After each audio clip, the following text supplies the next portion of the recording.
But I thought today I would start out with a few stories because it feels like there's a lot going on right now. A couple of things. I go for a walk every morning with my dog, Miss Lily. And I often try to go over to a place called Swami's, which is this beautiful outlook over the ocean. I mean, it's just so peaceful. It's right next to Yogananda's Self-Realization Center.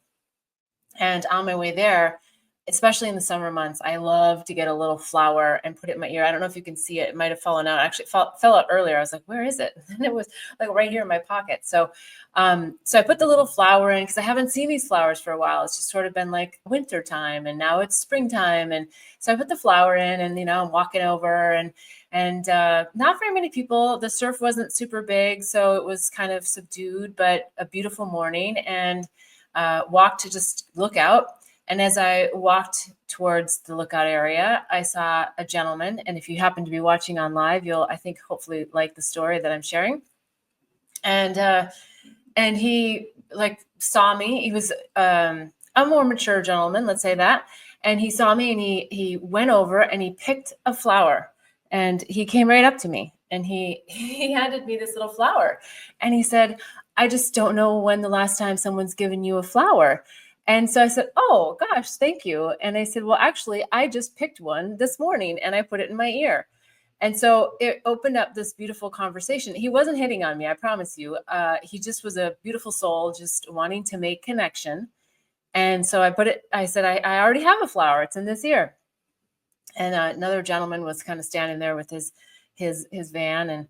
And then the guy says, well, you know what it means when you have the flower in this ear, which is my right ear. I don't know how it shows on YouTube, but and I said, I don't remember. Does this mean I'm single or I'm in a relationship? And so the other guy kind of overhears, and he says, well, it's always the flower that the side that's closest to your heart it means that you're taken. So I was like, oh, okay, that must be the left ear. Okay, why am I telling you all this? Because of a couple of reasons. So then the other gentleman says, well, oh, okay. And I'm like, I don't really know. And I said, who knows? Maybe it's, and I wasn't trying to be snarky about it. I just was like, well, maybe it's like he, she, they, them, and just suggesting that like, it doesn't really matter and let's just have fun with it. And then he said, oh, well, I mean, I said, we can do whatever we want. We can make up whatever we want. And he said, well, that's what Trump's doing. And so I was like, oh gosh, that was kind of like, from the beauty of flowers and connection and everything to Trump. And I just said, yeah. And maybe he's showing us a different way. I said, I don't like the way, but maybe he's showing us a different way. And maybe there's divinity in the insanity. And the guy that was overhearing says, oh my gosh, that's great. Divinity in the insanity. So let's not get into the conversation about politics. Let's not get into the characters. Let's get into the connection and the divinity of sometimes the chaotic insanity that's happening around us. Like right now, as I'm doing the live show, there's a big street fair going on downtown Encinitas, and there's a ton of noise. I hope you can't hear it, just because it feels a little disruptive to me. So I had to sit with myself and go, okay, I'm not going to let this disrupt me, my show, the flow, the insights that I bring through. I'm going to feel into that noise as a fun energy that's out there, bringing excitement and fun to the community. And I'm just going to know that there are a ton of people out there having a good time, probably eating good stuff, however you want to say good. And and it's all part of being in community and just reshaping the lens of which we see our lives. And when we're in that intensity and that chaos with others and with our relationship to others, it's so important that we just go inward and we reframe and we really find the juicy nuggets and the lessons that we are calling in to learn for ourselves. Because if we don't, then we just repeat the same darn patterns.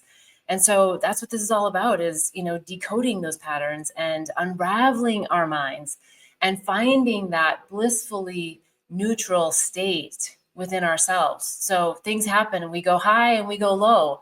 And it's how quickly, not necessarily quickly in the time sense, but how quickly can we just come back to that space within ourselves where we find that peace that passes all understanding within our own heart and our own mind.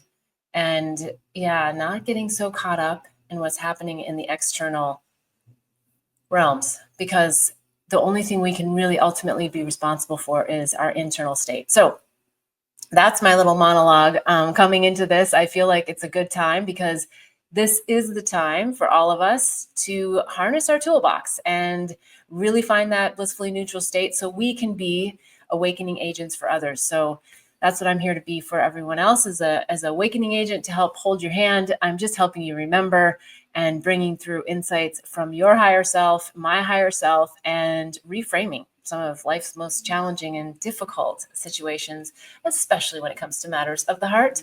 If you haven't already done your state of the heart assessment, you may want to do that.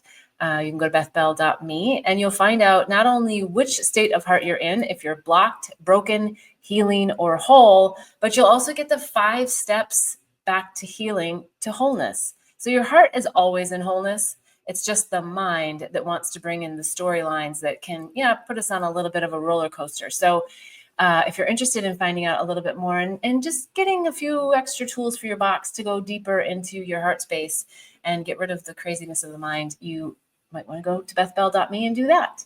All right. Each week, I am so happy when you're here with me live. I love having the personal interaction. I love your questions. If you are watching on replay, you can also put questions in the comment section, or you can go over to bethbell.me/question and enter your question there. There's also the Awakening and Healing Handbook on bethbell.me. There's tons of tips, tools, techniques, and modalities in there. If you haven't already read the book, Angels, Herpes, and Psychedelics, Unraveling the Mind to Unveil Illusions, I think you'll find some really interesting stories in there. I talk about my awakening and all of the things that I got myself into and how I got myself out of them. And I think that we can commune together in some of life's most common experiences that are heartbreaking. There's also the Herpes Handbook, and there is, what's the other one I have? Psychedelics Resource Guide. We just talked about that one. There's lots of resources, lots of things on bethbell.me. I would love to see you over there. And if you like anything that happened today, I would also love if you like and subscribe to the channel, like the video, and I look forward to seeing you again next week, every Sunday at 11:11 a.m. Pacific time. I'll see you here live. And until then, wishing you much bliss and love on the journey. Namaste.